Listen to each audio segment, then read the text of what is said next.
আইডিয়াটা খুব সিম্পল। দুনিয়ায় অনেক ওয়েবসাইট আছে যেগুলায় আমাদের যে ওয়েবসাইট বা আমাদের যে ক্লায়েন্টের ওয়েবসাইট সেই ওয়েবসাইটকে নিয়ে কথা বলা হয় বাট লিঙ্ক দেওয়া হয় না। যেমন ধরেন কথার কথা khalidfarhan.com নামে আমার একটা ওয়েবসাইট আছে। এরকম অনেক ওয়েবসাইট আছে, নিউজ পেপার বলেন, অন্যান্য ব্লগ বলেন, এরকম অনেক ওয়েবসাইট আছে যেসব জায়গায় আমাকে নিয়ে কথাবার্তা হয়েছে, বাট সব জায়গা থেকে khalidfarhan.com-কে কিন্তু লিঙ্ক দেওয়া হয় নাই। আমি যেটা করতে পারি, আমি খুঁজে বাইর করতে পারি যে কোন কোন জায়গায় খালিদ ফারহানকে নিয়ে কথাবার্তা হয়েছে, এবং তারপরে আমি ওই ওয়েবসাইটগুলোর কাছে যায় বলতে পারি যে তুমি তো এই টপিকটা নিয়ে কথা বলছিলা, আমার ওয়েবসাইটকে তুমি মেনশন করছিলা, আমার ব্র্যান্ডের নামকে তুমি মেনশন করছিলা, আমাকে একটা লিঙ্কও দাও তুমি, তোমার কোনো সমস্যা না থাকলে, যাতে তোমার যারা ভিজিটর তারা আরো সহজে আমাকে খুঁজে পাইতে পারে। এটা বলে আমি তাদের একটা মেইল করতে পারি, এবং অনেক ক্ষেত্রেই দেখা যাবে ইমেল পাওয়ার পরে তাদের অনেকেই আমাকে লিঙ্কটা দিবে। এই কারণেই যেহেতু আমার ব্র্যান্ডকে ওর ওয়েবসাইটে মেনশন করে আমাকে একটা লিঙ্ক দিচ্ছে, এই কারণেই এই স্ট্র্যাটেজিটার নাম হলো brand mention link building strategy. আমরা একটু দেখি কিভাবে করে জিনিসটা। সো কথার কথা, আমরা ধরে নিই এটা আমাদের ক্লায়েন্ট thefamilyedit.ai, ওর কোনো একটা পেজের জন্য আমরা ব্যাকলিঙ্ক বানাচ্ছি এখন। এবং আমি ফার্স্টে যেটা করবো, এই SEMrush প্রজেক্টটায় যাব। প্রজেক্টটায় যে আমি প্রজেক্টটা খুঁজে বের করি, ব্র্যান্ড মেনশন নামে, ব্র্যান্ড মনিটরিং নামে SEMrush একটা ফিচারই আছে। এখানে যে আমি সেট আপে চাপ দিব, সেট আপে চাপ দেওয়ার পরে ও বলবে ব্র্যান্ডের নামটা লিখতে। সো আমি নামটা লিখি দ্য ফ্যামিলি এডিট। এরপরে কান্ট্রি, কোন কান্ট্রিতে মেনশন হয়েছে, কোন কান্ট্রির ওয়েবসাইটে মেনশন হয়েছে, আমি এখানে আয়ারল্যান্ড দিয়ে দিই। 5টা কান্ট্রি দেওয়া যাবে, সো আমি ইউনাইটেড স্টেটসও দিয়ে দিই কথার কথা। এরপরে স্টার্ট ট্র্যাকিং, ঠিক আছে, দিয়ে দিলাম। আমি আরেকটা অন করি, আমি আবার SEMrush হোম পেজে যাই, আমি আমার নিজের ওয়েবসাইটের জন্য একটা অন করে দিই khalidfarhan.com-এর জন্য। ব্র্যান্ডের এখানে নাম হবে খালিদ ফারহান, কান্ট্রি আমি দিয়ে দিই United states, United kingdom, Bangladesh এখানে কান্ট্রি হিসেবে সিলেক্ট করা যাচ্ছে না আনফর্চুনেটলি। সো সব কান্ট্রি সব সময় SEMrush-এর এই অপশনে থাকে না, সো যেহেতু নাই কিছু তো করার নেই।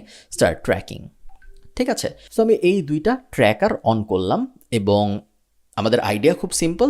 আমরা চাই এরকম যেসব ওয়েবসাইট আছে দুনিয়ায়, যেই ওয়েবসাইটগুলায় আমার নামকে মেনশন করা হয়েছে বা আমার ক্লায়েন্টের নামকে মেনশন করা হয়েছে, ওইটার একটা লিস্ট বানাবো আমরা। তারপরে ওই ওয়েবসাইটগুলোকে আমরা ইমেল করে বলবো যে তুমি আমাদের মেনশন করছিলে, আমরা খুবই থ্যাঙ্কফুল, খুবই হ্যাপি যে তুমি আমাদের মেনশন করছো, একটা লিঙ্ক দিলে কেমন হয়। সো আপনারা দেখতে পাচ্ছেন 4টা ওয়েবসাইট অলরেডি SEMrush খুঁজে পাইছে যেগুলোয় খালিদ ফারহান কথাটা মেনশন করা হয়েছে। সো আমি এখানে ক্লিক করি 4-এ দেখার জন্য। ওয়ার্ডপ্রেস ইয়োস্টের একটা টিউটোরিয়ালের ওয়েবসাইটে আমার নাম মেনশন করা হয়েছে। একটা ইন্টারভিউয়ের ওখানে আমার নাম মেনশন করা হয়েছে। উইকি বায়ো এই জায়গায় একটা মেনশন করা হয়েছে। যেই কারণে আমি আপনাদের এই পুরো ব্যাপারটা দেখতে বলছি, তার কারণ অনেকগুলা কিন্তু রেলেভেন্ট না। যেমন ধরেন এই 4 নাম্বারটা, ক্যান্সারের অ্যাওয়ারনেস বিষয়ক একটা ওয়েবসাইটে খালিদ ফারহান কথাটা মেনশন করা হয়েছে, এটা কিন্তু আমি না। সো খালিদ ফারহান নামে হয়তো অন্য কেউ আছে, অন্য কোনো ওয়েবসাইট আছে, অন্য কোনো ডাক্তার আছে, ক্যান্সার বিষয়ে এক্সপার্ট আছে, আমি তো জানি না কে আছে। এক নামে অনেক কিছু থাকতে পারে, এক ব্র্যান্ডের নামে অনেক কিছু থাকতে পারে। সো এই ওয়েবসাইটের কাছে যাই কিন্তু আমি খামাখা বলবো না যে ভাই আমাকে একটা লিঙ্ক দাও কারণ তুমি আমার নাম লেখছো। তো আমরা ব্রেইন ইউজ করে কাজ করব, টুলের উপর ডিপেন্ডেন্ট হয়ে র্যান্ডমলি আমরা এই কাজটা করে ফেলবো না। আরেকটা জিনিস যেটা আপনার মাথায় রাখতে হবে, কখনো কখনো আমরা দেখতে পারবো যে তারা আমাকে অলরেডি লিঙ্ক দিয়ে দিছে। সো ফর এক্সাম্পল চলেন আমরা একটাই যাই, আমি যদি এটা ওপেন করি, একটা লিঙ্ক। সো স্টেপ 1 ছিল খুঁজে বের করা কারা আমাদের লিঙ্ক দিয়েছে, কারা আমাদের নাম মেনশন করেছে। স্টেপ 2 হলো এগুলো ম্যানুয়ালি অ্যানালাইজ করা। সো আমি এখানে Ctrl+F দিয়ে যদি খালিদ ফারহান লিখি, I chat with Khalid Farhan, so ওইখানে আমার নাম মেনশন করা হয়েছে, আমরা দেখতে পাচ্ছি। সো আমি এখন যেটা করতে পারি, আমি এই ওয়েবসাইটের সাথে যোগাযোগ করতে পারি। এই ওয়েবসাইটের সাথে যোগাযোগ আমরা কিভাবে করবো আমরা অলরেডি দেখেছি। আমরা কন্ট্যাক্ট পেজ দিয়ে যোগাযোগ করতে পারি, অথবা আমরা ওর ফেসবুক প্রোফাইলে যেয়ে, ফেসবুক পেজে যেয়ে ওটার অ্যাবাউট থেকে ইমেলটা যোগাযোগ নিয়ে নিতে পারি। এবং তারপরে আমি একটা মেসেজ পাঠাবো, সাবজেক্টে লেখা থাকবে thank you for mentioning me on your blog.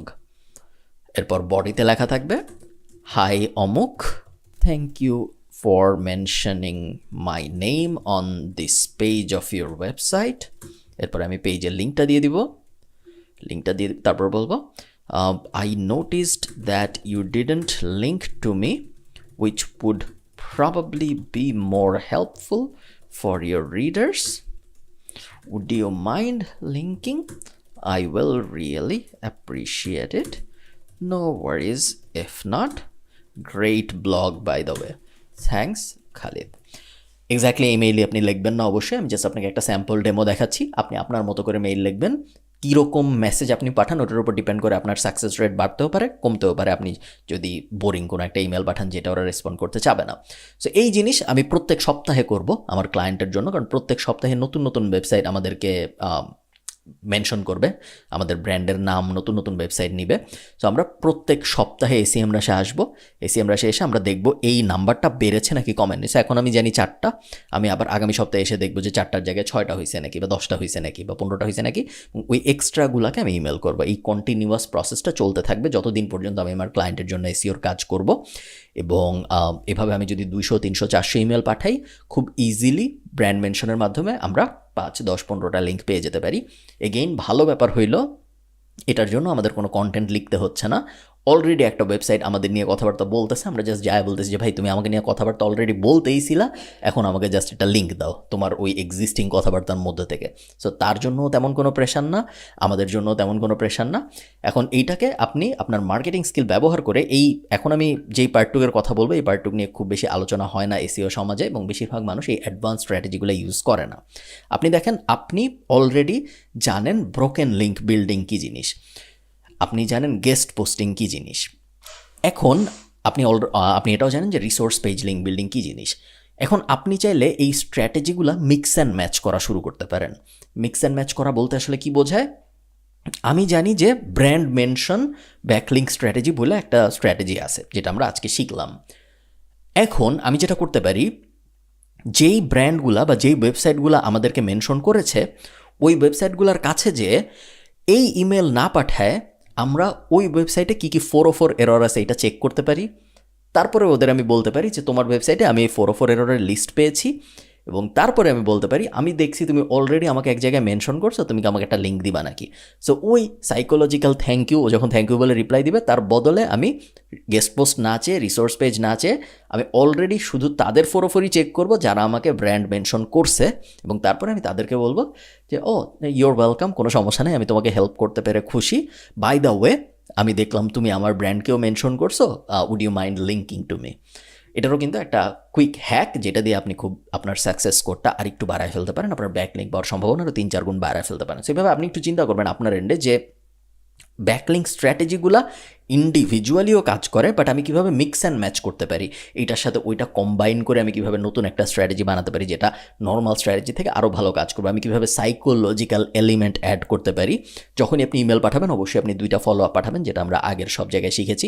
এই ক্ষেত্রেও ব্যাপারটা সত্যি, যখন আপনি একটা ইমেল পাঠাবেন ওটার রেসপন্স যদি না আসে, আপনি আরও 2টা ইমেল পাঠাবেন, শনি রবিবার অ্যাভয়েড করে, সেক্ষেত্রে আপনার রেসপন্স পাওয়ার সম্ভাবনা বেড়ে যাবে।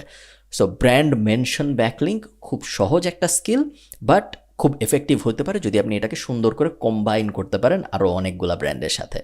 কখনো কখনো আপনি যদি ছোট কোনো ব্র্যান্ডের সাথে কাজ করেন, তখন ব্র্যান্ড মেনশন স্ট্র্যাটেজিটা খুব বেশি এফেক্টিভ হয় না, তার কারণ ছোট ব্র্যান্ডকে আর দুনিয়ায় কয়টা ব্র্যান্ডই বা মেনশন করে, তাই না? খালিদ ফারহান তেমন কোনো নামি দামি ব্র্যান্ড না। সো আপনারা দেখতেই পাচ্ছেন মাত্র 4 জায়গায় আছে যেখানে আমাকে মেনশন করছে, বাট লিঙ্ক দেয় নাই। যখন আপনি বড় ব্র্যান্ডের সাথে কাজ করবেন, ধরেন আপনি প্রথম আলোর সাথে কাজ করতেছেন, ম্যাকডোনাল্ডসের সাথে কাজ করতেছেন, ওদেরকে প্রত্যেক দিন লাখ লাখ মানুষ মেনশন করতেছে বিভিন্ন ওয়েবসাইটে। তো তখন এই স্ট্র্যাটেজিটা অনেক বেশি এফেক্টিভ হবে। কোনো সময় যখন ছোটো ক্লায়েন্টের জন্য আপনি কাজ করবেন তখন তো এফেক্টিভ হবে না। সো ওই ব্যাপারটা আপনার মাথায় রাখতে হবে। অ্যাজ এ এসইও এক্সপার্ট আপনার বুঝতে হবে যে এই স্ট্র্যাটেজিটা নিয়ে কি আমি কাজ করা শুরু করব নাকি করব না। ছোট ব্র্যান্ড যদি হয়, ছোট ওয়েবসাইট যদি হয়, ছোট ক্লায়েন্ট যদি হয়, অনেক সময় এই স্ট্র্যাটেজিটা অত এফেক্টিভ হবে না। সেই ক্ষেত্রে এটা না করাই ভালো হবে। ভালো থাকেন, পরের ভিডিওতে দেখা হচ্ছে।